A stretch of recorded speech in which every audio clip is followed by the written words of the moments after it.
Yo, what's the word, y'all? Listen, I'm going live right now on my YouTube about the hantavirus. This is the update. Make sure you click this link right here. You can go straight to it. One. Yo, what's the word, y'all? Listen, I'm going live right now on my YouTube about the hantavirus. This is the update. Make sure you click this link right here. You can go straight to it. One. Yo, what's the word, y'all? Listen, I'm going live right now on my YouTube about the hantavirus. This is the update. Make sure you click this link right here. You can go straight to it. One. Yo, what's the word, y'all? Listen, I'm going live right now on my YouTube about the hantavirus. This is the update. Make sure you click this link right here. You can go. We need to stop pretending.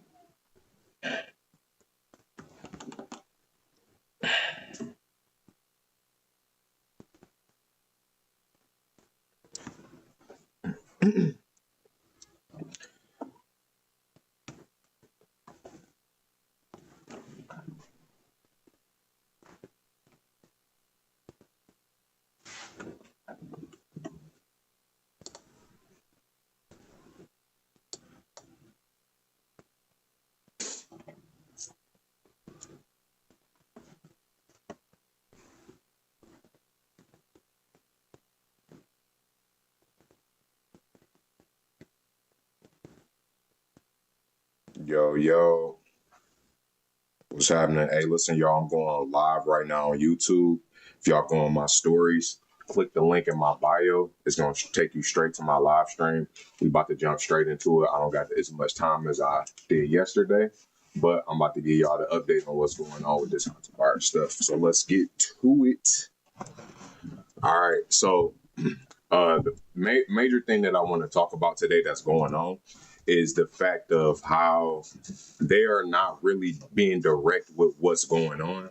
And they are trying to play both sides of the card. So in the beginning, we had the hantavirus outbreak on the ship. We already knew that it had an incubation phase between 6 to 8 weeks, which means that at any time, or 2 to 8 weeks. So that means within any time you could have the disease and it might not show for 2 to 8 weeks, right? So we already know that they should have kept all of these people on this boat, but they didn't. And here's a doctor just talking about how he feels about if the hantavirus is being underplayed. I do think the overall threat to the general public is low, but I do think the public deserves to know the science is. Hold on, let me run that back real quick for y'all, so y'all can hear it real good. Threat to the general public is low, but I do think the public deserves to know what the science is about how this is transmitted, because we need to know how to keep people safe and also know who we should contact trace. From that earlier outbreak, which was on land, it's presented in the New England Journal.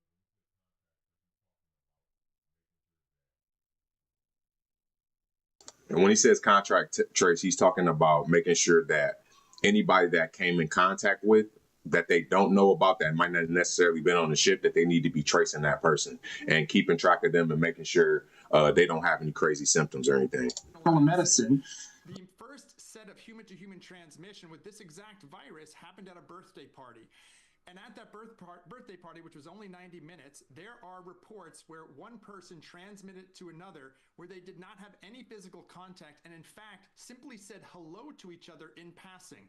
Now that doesn't sound like prolonged close contact to me. In fact, it's not. There were also people who sat at different tables.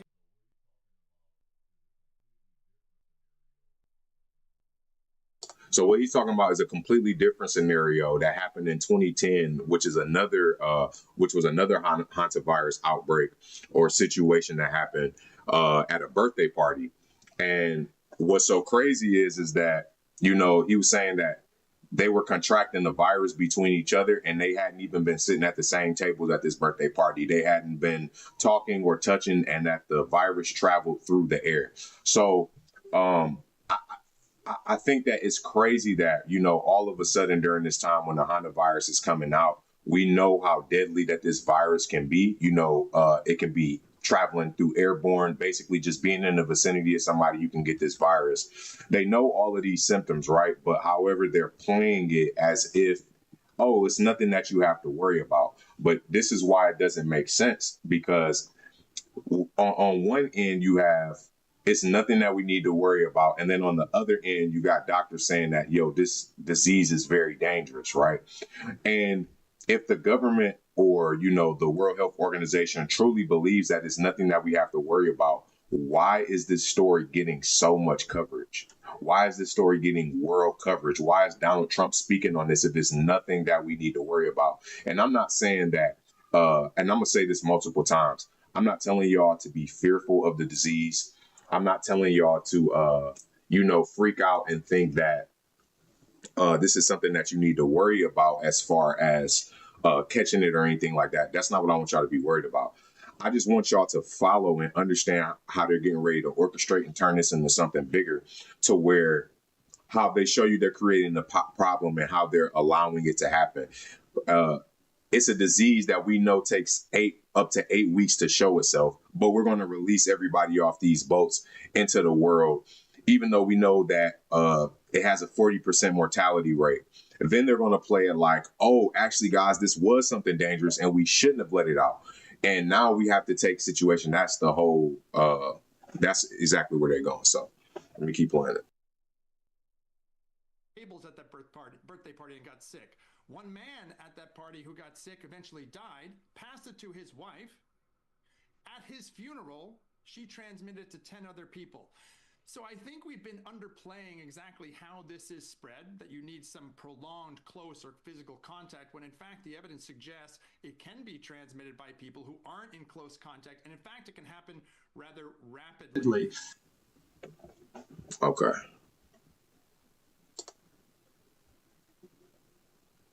So let's go to the next video. Okay, so this is the how Argentina kept the hantavirus at bay during 2019 outbreak. All right, so as health officials around the world rush to treat a contact the hantavirus from a cruise ship, they will likely look at how Argentina headed off a similar outbreak and minimized its spread. From November 18th through February 2019, the country experienced an outbreak that resulted in 34 confirmed infections and 11 deaths, all linked back to the Andes virus, the same hantavirus strain believed to have been found in the patients from the cruise ship. The spread in Argentina at the time was mostly driven by 3 sick individuals that attended crowded social events while symptomatic, according to a 2020 study in the New England Journal of Medicine. During the Argentina outbreak, which occurred during the country's spring and summer, cases occurred between people that sat close to each other at a birthday party, attended a funeral together, or had other close contact interactions, according to the study. So I just wanted to show y'all this article that this is this really happened. And I'm gonna go to the next video. This is a video of that same doctor talking a little bit more. And I'm gonna just show y'all what they're doing in the news right now. At a medical center in Nebraska. And amid concerns of a continuing spread, Trump officials and health experts this morning worked to quell fears we could be heading into another COVID situation. The key message I want to send to your audience is that this is not COVID. This is not going to lead to the kind of outbreak. I do understand that this is not a And I'm gonna speed it up a little bit, y'all, just so that and I'll just kind of recap because I'm running on time, but respiratory disease, meaning it's very difficult, if impossible, to pass through coughing or breathing. It's very rare to see it transmitted between humans. And joining us now is Joseph Allen. Right, and they're saying that it's very rare to transmit between humans, but we're already seeing that happening right now. Professor of Exposure Assessment Science at Harvard University. Joseph, thank you so much for joining us this evening. You had the chance to speak with a doctor who was on that. Guys, if it sounds a little quiet on this side on Instagram, y'all can head over to my YouTube page, click the link in my story. Make sure everybody that's watching y'all like and subscribe, please, so that we can get more subscribers and we can get this video out to the public. I'm wondering if you can bring us into that conversation and what it helped you understand about the transmission of this disease. Yeah, sure. And thanks for having me on. And let me just take a step back and say why I contacted this doctor, why we spoke. I've seen a lot of the official messaging come out, and some of the messaging I just heard there is incorrect. And I could talk about this in a minute. But the messaging I've heard from from CDC and others is that this requires prolonged close contact. Now, when I go read the literature about prior outbreaks of this virus, not on a ship, it is very clear we've had transmission that happened very rapidly and did not require close contact. So I wanted to kind of double check myself. So I reached out to this doctor. We were on a Pro TV program earlier in the week together, and I asked him, what is actually happening on the ship, and where am I off, or where are other people off in this messaging? And he confirmed to me something really important, and that's messaging has not broken through. This is what he experienced as he related to me. Yes, as the first patients were sick and being treated, there was close contact with the treating physician on board and several other staff who were helping that person.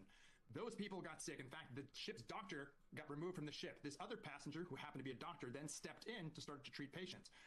As he relayed to me, the other people who got sick after that, many who had been removed from the hospital, did not have what he called close contact. They shared time in the dining room or in the lecture room on this ship, but they were not. So just to kind of recap what he was saying is that basically, it doesn't require prolonged exposure for you to get this illness or whatever. And just being in the proximity of somebody, you can obtain it, and the fact that our government is trying to play it off as if it's not that, when you have medical professionals, he's an exposure assessment scientist from Harvard. You know what I'm saying? Like, this man knows what he's talking about, but they're not taking the precautions. Even though we just came out of a pandemic, shows you that they're trying to, this is planned. You get what I'm saying? Oh, not to mention, so in my last video, make sure y'all go check that out. I'll put the link up here somewhere. In my last video, I talked about how 5 days before this hantavirus broke out, there was a scenario that the World Health Organization ran, a practice run experiment, a practice run epidemic, right? Where some researcher who was in Antarctica left and got on a cruise ship and infected a whole bunch of people, and that spread out. Literally the exact same hantavirus situation that happened. It was called Polaris 2. Let me just look it up and show y'all real quick.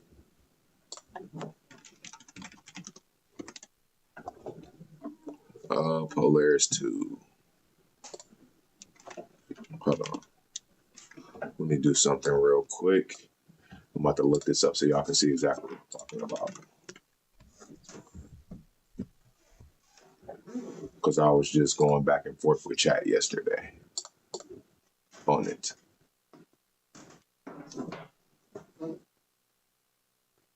Let's see. Okay.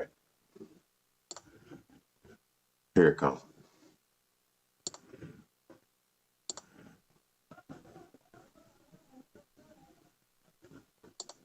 Okay. All right, check this out, y'all. Let's see.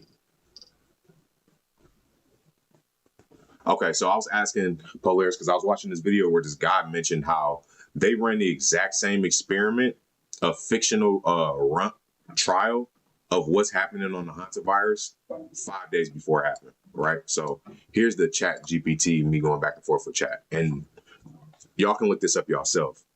I said, I asked chat, I said, so what you are saying is that the WHO did create a test run scenario with the same circumstances as what actually happened with the hantavirus, right? And it said something. They kept going. So I said, I'm not asking you if it predicted anything. I'm asking you, is the fictional scenario that they ran similar to exactly what happened, like not T for T or I for I, but was the WHO fake pandemic test run based on a cruise ship about someone traveling from the Arctic? And it said, yes, one of the earlier WHO exercises scenarios leading up to Polaris did include a fictional disease spreading from the Arctic via a cruise ship. That scenario was part of a broader pandemic preparedness exercise, which often use plausible but fictional settings, like a remote region or international travel hub to simulate how a disease could spread globally. So while it wasn't a prediction of real events, yes, a cruise ship and Arctic travel were part of the hypothetical scenario. So what it's telling you is that the World Health Organization ran a hypothetical scenario of somebody leaving, starting from the Arctic, getting on a cruise ship, causing an infection, spreading it across the world, right? They ran that test, and then 5 days later, that actually happened. 5 days later, that actually happened down to the T, right? The hantavirus cruise ship outbreak that happened in Argentina was a trip from starting in the Arctic, or starting in Argentina and traveling all the way to the Arctic on a cruise ship, or vice versa. One of the two. That's exactly what happened. It was a 33-day trip. All right. So I said, if you had to put a percentage on it, how likely would you say it is for a government to run a test scenario like that days before about a cruise ship and someone traveling from the Arctic? What do you think is the likelihood of that actually happening 5 days later, right? And it tried to say, I can't give you an exact percentage. That would be speculation, and I'm not going to guess realistically. I said, no. I said, don't tell me what you're not going to do. I said, I want you to guess and give me an idea, a ballpark. I said, nobody's testing you here. I'm just asking for a simple opinion. It said, all right, since you're asking for a ballpark, I'll be straight with you. The odds of running a scenario with that specific timing, like days before a real world event, are astronomically small. I'm talking a fraction of a percent. When simulations are planned, they're based on a general risk scenario, not exact timing coincidences happen, but they're far. I said, if you had to put a number on the fraction of percent, what would you say? It said less than 0.1%. Not 1%. 0.1%. That is a 1/10 of a percent. You need 10 of these to get to 1%, y'all. That is the unlikelihood. That is like, I think you have a greater chance of being a sperm and making it to the egg than this scenario happening. You get what I'm saying? So, we're going to keep it pushing. To the latest on the daily outbreak of hantavirus. On that cruise ship with 17 Americans on board, concerns are growing as health officials race to contain the spread. And there have been more than 5 million searches online for information about hantavirus. And Dr. Ashish Jha, former White House COVID-19 response coordinator, is here to answer your question. Dr. Jha, thank you for being here with us. So let's start with a reality check. How concerned should people be? Yeah. So good morning, and thanks for having me back. The answer is I'm concerned about the people on the boat. I'm not concerned about everybody else. This is not going to turn out to be some pandemic. You guys see how they're trying to downplay it? It's not a virus that spreads that easily. I think you're sitting at home. Nah, he just said it's not a virus that spreads that easily. But in the last video, you just heard the doctor say that the virus is easily catchable without even coming into contact with people. Jay, you're going to be fine. And this is Andy strain. And I'm going to just say it now because at some point in the live stream, I muted my mic, and I know that the live stream couldn't hear me. But this is what I was saying. What I was saying is that the reason that they're doing this, they're giving you both sides of, okay, yeah, it's dangerous. It's not dangerous. It's dangerous. It's not dangerous. They're trying to inject fear. When people are fearful, they make fearful decisions. When do you make the best decisions? When you're calm, or when you're angry, or when you're sad? You make the best decisions when you're calm and in a stable, neutral position, right? When you're fearful, you're likely to go get a vaccine really quickly because you're scared of what's happening, right? Because if this doesn't start getting bigger, you won't feel the need to get a vaccine. But as it gets bigger and bigger and you start seeing more people dying, now you're fearful, you're panicking, you're not thinking correctly. Now you go get a vaccine. So they're giving you well, it's dangerous. It has the potentiality to be dangerous because we have to have some lethal element to it for it to even make sense. But we're going to play it off like it's not really that dangerous. So that way we can have a chance for it to spread. It's just as simple as that. Very rare. Very rare. Hantavirus itself is pretty rare. This strain is rare. It's the only one where you get spread from person to person. I don't see it. Then on top of that, it's a rare strain. A rare strain. This motherfucker rare. Like, bro, get the fuck out. I mean, sounds crazy. Global outbreak. And it's airborne. It's an airborne virus. It is. But it's really hard to spread, Michael. And that's what makes it different from like COVID or flu. COVID or flu, people sit next to each other, long period, hanging out, they can infect each other. With the Andes strain, it takes prolonged exposure over many, many hours before you can infect somebody. And there were 7 people. He said prolonged exposure for over many, many hours. People contracted it from a birthday party that wasn't even sitting at the same table. Were on that ship. They've been returned to 5 states. Yeah. What's next? Yeah, so look, Now y'all hear that? They've been returned to 5 states, right? the folks who were on the ship were now back at home. The advice. Okay, now look. Virginia, Georgia, Texas, Arizona, California, right? Yesterday, I showed y'all, if y'all go on my last live stream, if I type in, right, Voyage of Terror.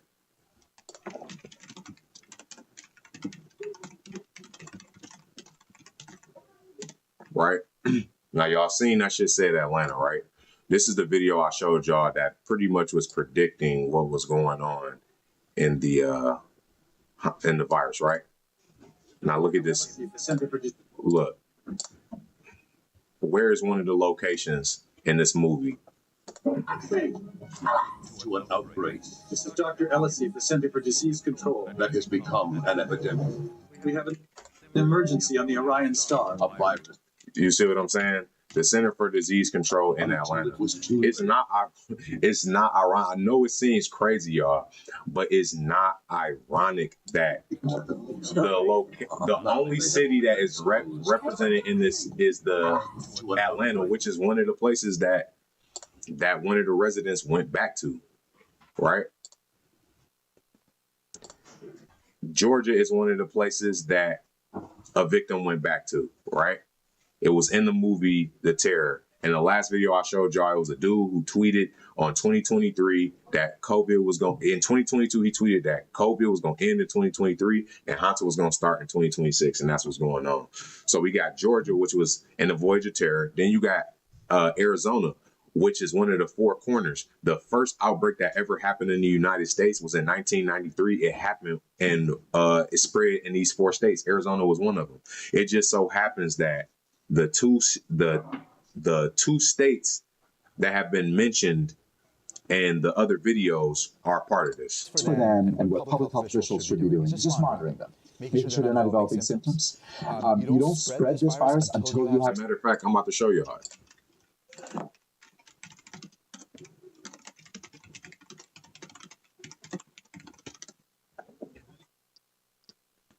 Look, it was called The 4 Corners. An outbreak of hantavirus disease occurred in 1993 in the United States, primarily in the 4 Corners region of Arizona, Colorado, and New Mexico. Crazy. Can't make this shit up, y'all. Not in close vision. Okay, so hold on. Where was that video just happening? Symptoms. So if they don't have symptoms, they're fine. If they get fevers, they get any of those other symptoms, then they got to get isolated, they got to get tested. And one of our viewers, Steph, sent in a question for you is, how does this compare to COVID-19? And will there be another lockdown? Yeah, so no lockdowns coming. COVID spread very, very easily, and it spread even when you didn't have symptoms. None of that is true for hantavirus. So this is something that is going to kind of burn itself out in the upcoming weeks or months. And okay, just hypothetically, if hantavirus, if it spreads, are we prepared? Well, that's a really good question. I'd actually say the answer is no, we are not. We have had so much work that we did on building up surveillance to look for new disease outbreaks. We're pulling all that down. We've stopped investing in vaccines and treatments. That's a problem. So we got to get our act together and get prepared, because if it's not Hanta, it's going to be something else down the road, and we should be much more prepared. Guys, why is the trillion-dollar medical industry not prepared for a virus? It doesn't make any sense to me. Like, it does not make any sense to me that these niggas can't cure anything. Anything else you'd like to say to put people out there at ease? Look, what I would say is, I know it's scary. Cruise ship kind of reminds us of the early days of COVID. This is not COVID. We're going to get this under control. This nigga's lying. We're going to get this under control. Nigga, you just said we're not prepared. Stop lying. Niggas just be saying anything, bro. It's crazy. Hold on, I just exited out the video. Let's go back. Hold on. It was this one.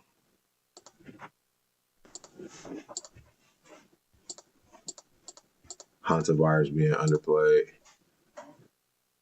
I do think the overall threat to the general public is low, but I do think the public deserves to know what the science is about how this is transmitted, because we need to know how to keep people safe and also know who we should contact trace.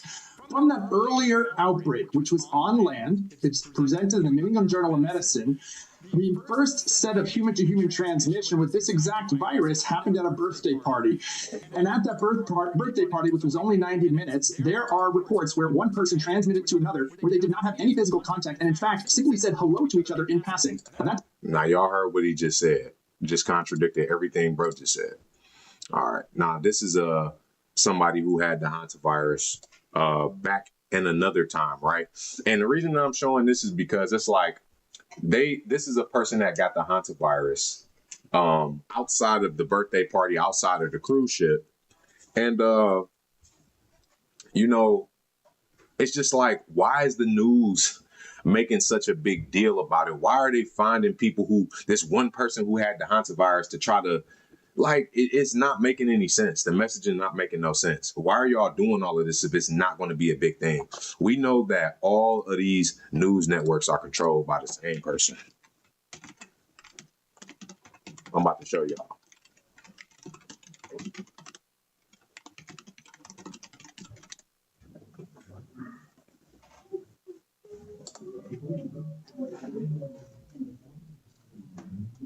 Right? So this is an image showing y'all like how all of these companies are connected. So if you can't see on my Instagram, in the center here, I wish I could make this bigger.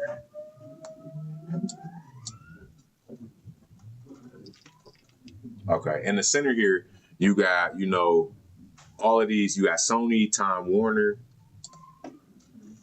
and all these different companies. All of these networks, NBC, Sci-Fi, HBO, they're all controlled by these conglomerates. 21st Century Fox owns Fox, FX, National Geographic, Fox News, Hulu. Time Warner owns a whole bunch of stuff, right? So all of these companies are pushing the same message.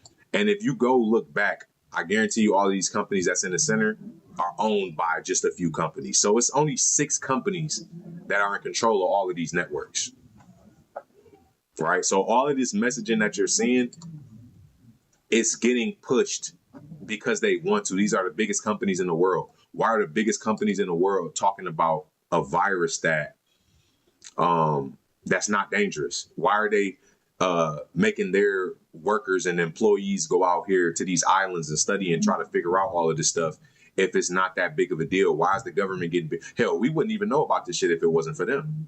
So they're obviously trying to get you in the mindset of a fearful mindset. Here's our correspondent, Vincent McAvenny. Okay, hold on. Let me go to this one. Speed through this. An hour ago, U.S. passengers from that ship that was hit with a deadly hantavirus outbreak arriving at the National Quarantine Center in Nebraska. As we learned, one tested positive while another is showing mild symptoms. Okay, so two people just landed back in America, in Nebraska. One is tested positive, one has symptoms. Why are we letting people leave the boat? Why are we letting people leave the boat? Like that just goes to show you how much of a joke our government is, because we just left out of a pandemic. If y'all really gave a fuck, y'all would take this shit serious. And our next guest got the hantavirus back in 2010. She was put on a ventilator. Her heart stopped 3 times while she was forced to relearn basic motor skills. That survivor, her name is Jennifer Benavides.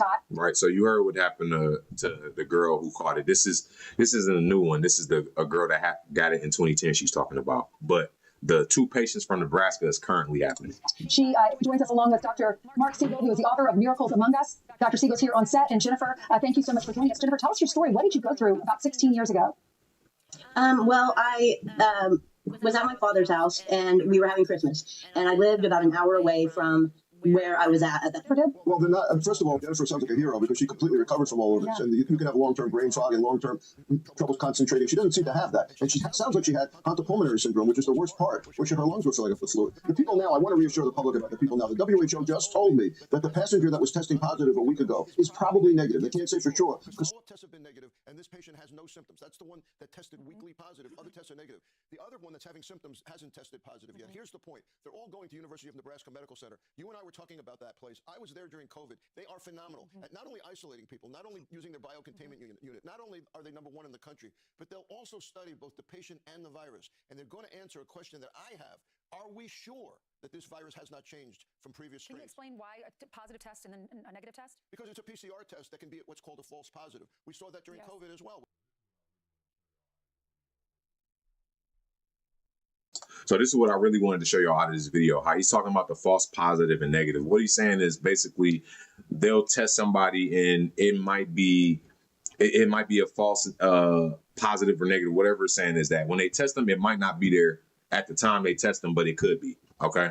So that's important to know because that's going to play a role in the future when this person didn't test positive. They didn't test negative. They were actually positive and it was a false negative. Like that's going to be the role that they play. And that's how it got to this part. So just, pay attention. Well, you think weakly positive, very weakly positive. Might have been from exposure, but not actually getting sick from it. I think that's what's going to be. Okay, Jennifer, do you know how you contracted it? We weren't completely positive. My health department in my town came to my work, and they also came to my home to find out if there were any clues to it being at either of those locations. We think that I contracted it at a Christmas tree farm that was outside of town because I lived in a densely populated area, so they found that it was probably really unlikely that I would have gotten it in town. What would you like people to know, Jennifer, that are watching? Because a lot of people are scared when they hear this, especially living through COVID. Enough of that. It was the Okay, so now... end of a very long and stretched after a French passenger. So now further evidence of a French passenger has it. spread of hantavirus on board a cruise ship after a French passenger tested positive for the disease while being repatriated. Her condition said to be deteriorating. World Health Organization says 7 people have now been confirmed with the Anglo strain virus, and another 2 are suspected. The ship is moored off the Spanish island of Tenerife. Here's our correspondent, Vincent McAvenny.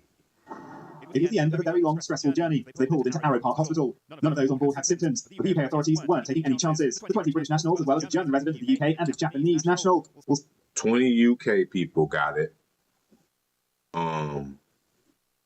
Oh wait, did he say 20 UK people got it? Any chances? Park Hospital.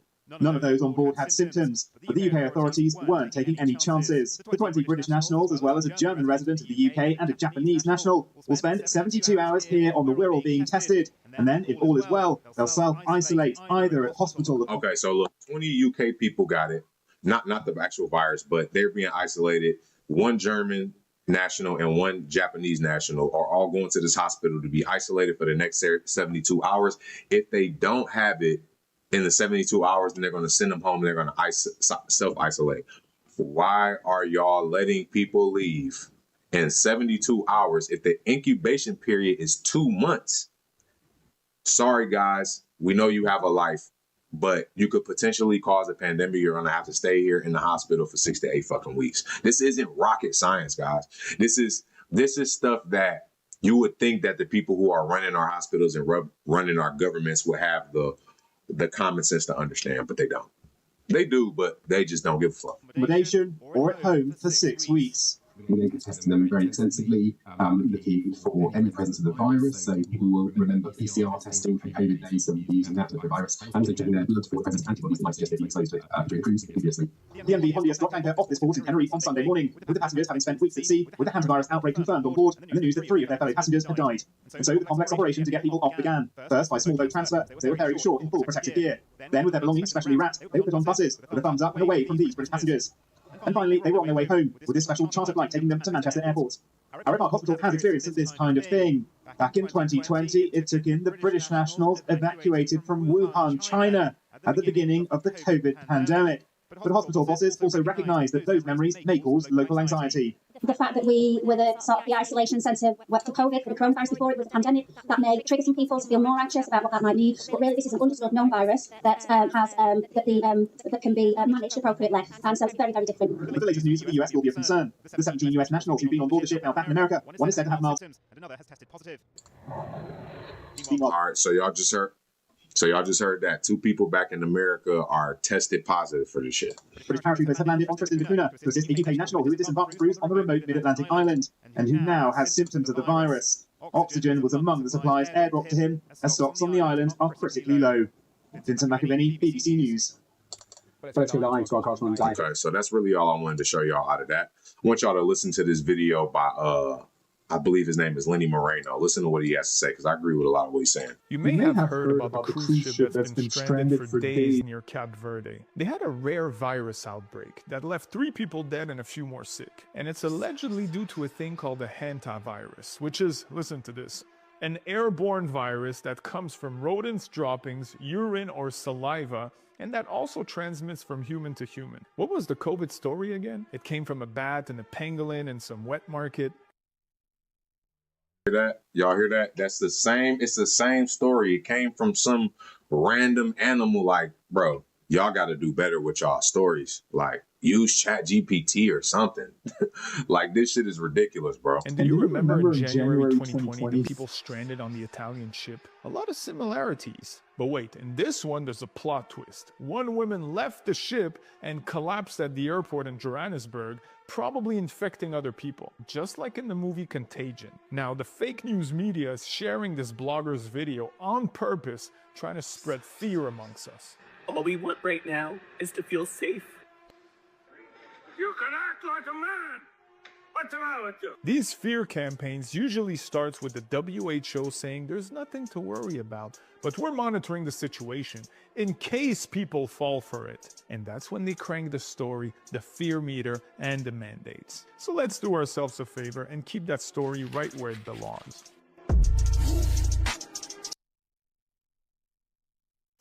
So yeah, I agree with everything that he's saying. Like, you know, they're going to create fear. They're going to pretend like nothing happens. Then they're going to start pushing out the mandates and all the above, because that is the plot. They can't just say, hey, guys, we're getting ready to throw this mandate out. Hey, guys, we're going to make Trump the third. They have to create a story that's believable, because they know that the people are the power. You get what I'm saying? If we're all on the same collective, we on the same page, it's going to be hard for them to push their agenda. But when they have people in fear, when they got people scared, when they got people confused that don't know what's going on, people don't know how to respond, people don't know how to act, people start turning on each other. So y'all got to understand that, you know, like he said, let's keep the story where it belongs. Let's not fall for the bullshit. And that's why I'm keeping up with it, simply to show y'all the fuckery and the trickery that they trying to play on the people. Not for y'all to be scared of this virus or anything like that. You're going to be as healthy as you are, as healthy as you take care of yourself. So if you're a healthy person, you're going to be good. You feel me? This is just a time for you to, an opportunity for you to start taking your health more serious, to be more conscious and aware. And that's why I'm going to lead y'all through this, so y'all can see, so that the next time this happens, you know, when history repeats itself, y'all ready and y'all know how to deal with it.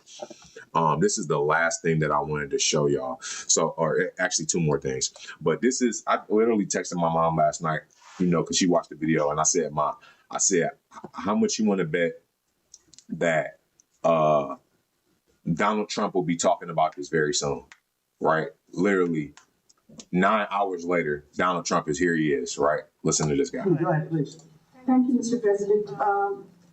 What do you think about the handling of the hantavirus by the U.S.? I think fine. Now, the one thing with this one is that it's much harder to catch. And we've had it for a long, it's been around for a long time. People are very familiar with it. So, you know, I hope it's fine.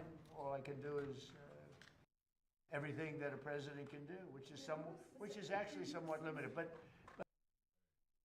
hey, I'm going to do everything a president can do, which is somewhat limited.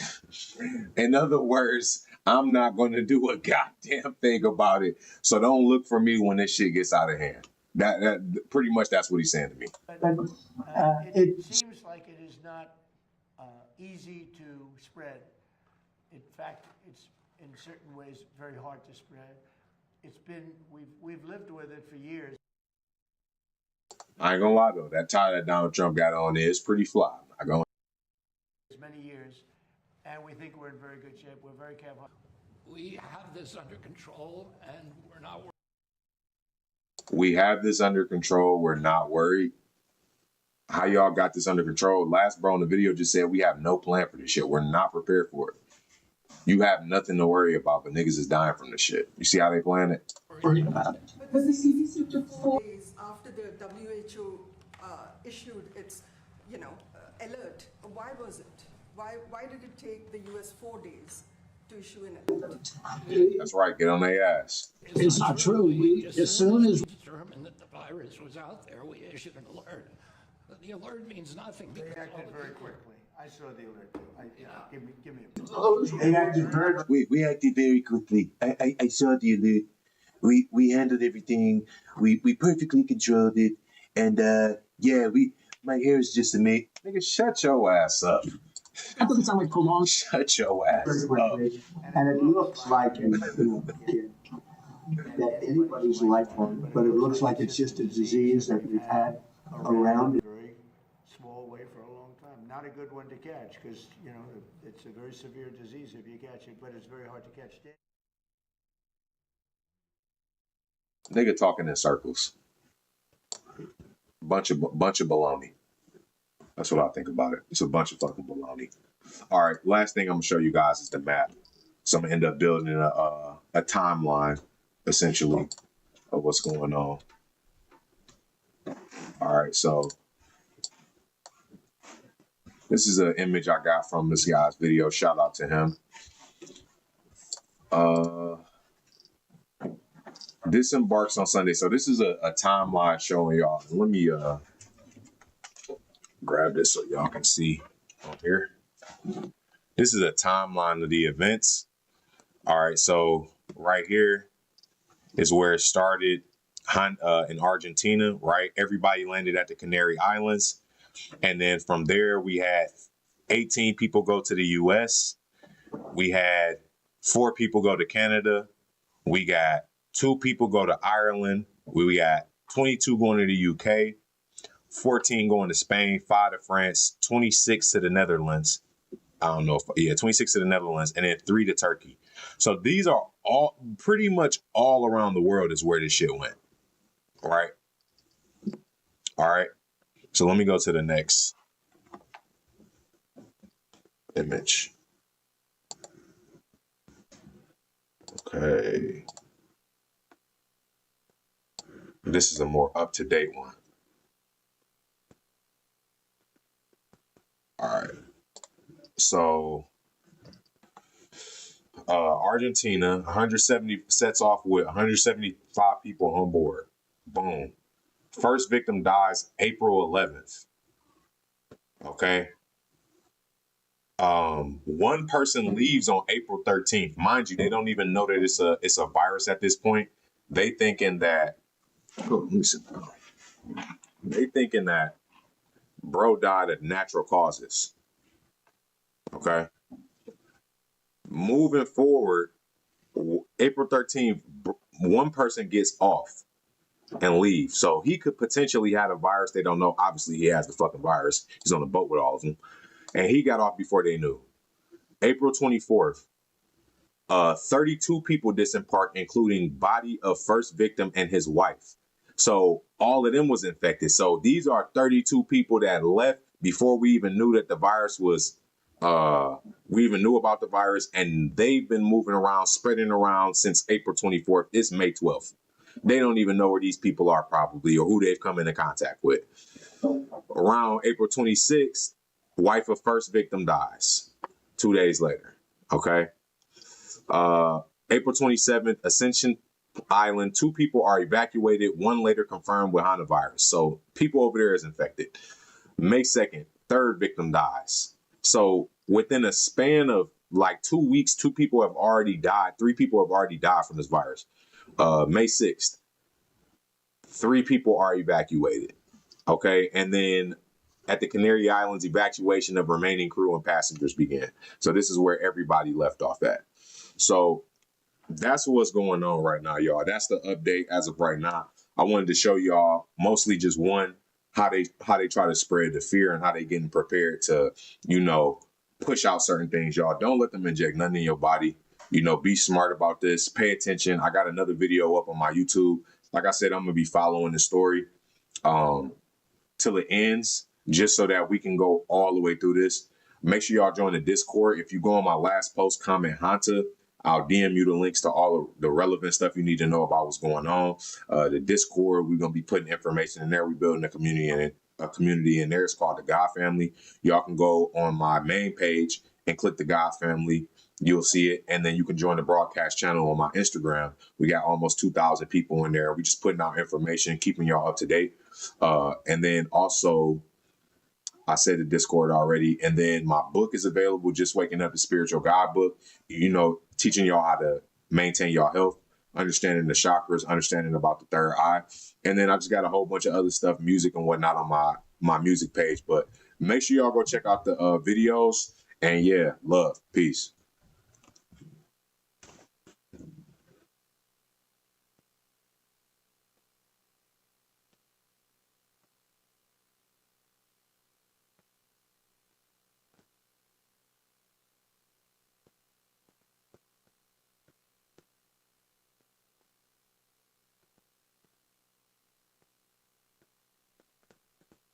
We need to stop pretending that culture does not influence our choice. When we have artists like Cardi B, Sex Red, Nicki Minaj, Lotto, and others constantly glorifying hypersexuality